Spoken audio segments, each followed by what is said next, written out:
Infertility treatment में जैसे मैंने कहा है कि 1 साल के बाद अगर पेशेंट कहता है कि मुझे अभी प्रेगनेंसी नहीं रह रही, सीमेन एनालिसिस तो अहम इन्वेस्टिगेशन है ही, और उसके साथ में जब हम सोनोग्राफी करते हैं तो आगे के साइकिल में हम पेशेंट ने क्या करना है, एक पेशेंट के सामने बड़ी दुविधा मनस्थिति हो जाती है।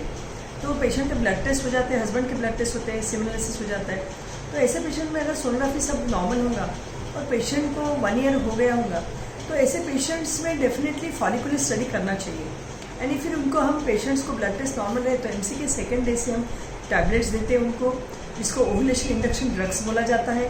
ये ड्रग्स हम 2-3 प्रकार के देते हैं, 5 to 7 डेज, मैक्सिमम 10 डेज दिए जाते हैं।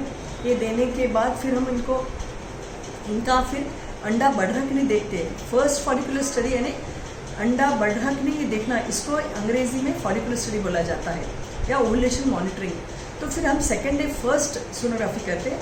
नेक्स्ट सोनोग्राफी 6 या 7 डे होती है, जिसमें कि अंडा कम से कम 10-12 मिलीमीटर का होना चाहिए। अगर रेगुलर पेशेंट ठीक रहा, ब्लड टेस्ट नॉर्मल रहे, पेशेंट अगर रिस्पॉन्ड कर रहा होगा ड्रग्स को, तो अगर नहीं कर रहा होगा तो 7 डे के बाद 7 डे के स्कैन जो रहता है, सेकेंड फॉलिकुलर स्कैन, उसमें फिर हम और टैबलेट देते हैं या कुछ इंजेक्टेबल ऐड करते हैं, जिससे कि उसके अंडे का साइज़ जो है 18 या 20 मिलीमीटर तक जाना चाहिए। तो ये 10 to 12 डेज या 14 डेज में होना चाहिए पेशेंट का। वही कोई पेशेंट में 15 या 18 डेज भी लगते हैं जिनको इरेगुलर साइकिल्स है। तो फॉलिकुलर स्टडी मॉनिटरिंग ये मस्ट है। एम्पेरिकल गोली देना ये गलत है। गोली देने के बाद सेकेंड डे, 7 डे या फिर बाद में अगेन 13-14 डेज स्कैन, ये मिनिमम 3 स्कैन जिसको फॉलिकुलर स्कैन बोलते हैं या फॉलिकुलर स्टडी बोलते हैं, ये हर पेशेंट ने करना चाहिए। अगर 1 ईयर इनफर्टिलिटी का ट्रीटमेंट 1 ईयर हो गया और शादी को, और सब ट्रीटमेंट यानी सब इन्वेस्टिगेशन के नॉर्मल है पर प्रेगनेंसी नहीं रह रही, तो ये एक बेसिक ट्रीटमेंट है जो फॉलिकुलर स्टडी है। फिर उसके आगे पेशेंट को अगर नेचुरल रिलेशंस रख के कंसीव करना है तो कर सकता है। अगर उसका ओवुलेशन हो गया, उसमें मालूम हो गया अपने को, तो he can try for a natural conception.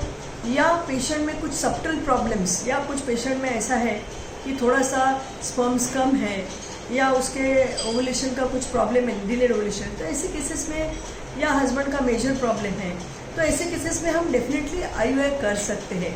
जैसे कि हस्बैंड का सीमेन वॉश करके वाइफ के अंदर यूट्रस में इंजेक्ट करना, जिसमें कि प्रेगनेंसी में 15 to 20% चांसेस बढ़ जाते हैं। सो इसीलिए पेशेंट ने 1 ईयर के बाद कुछ तभी ऐसे ठोस कदम उठाने चाहिए जिससे कि जल्दी प्रेगनेंसी रहे और उनको ज़्यादा 3-4 साल वेटिंग ना करना पड़े। Thank you.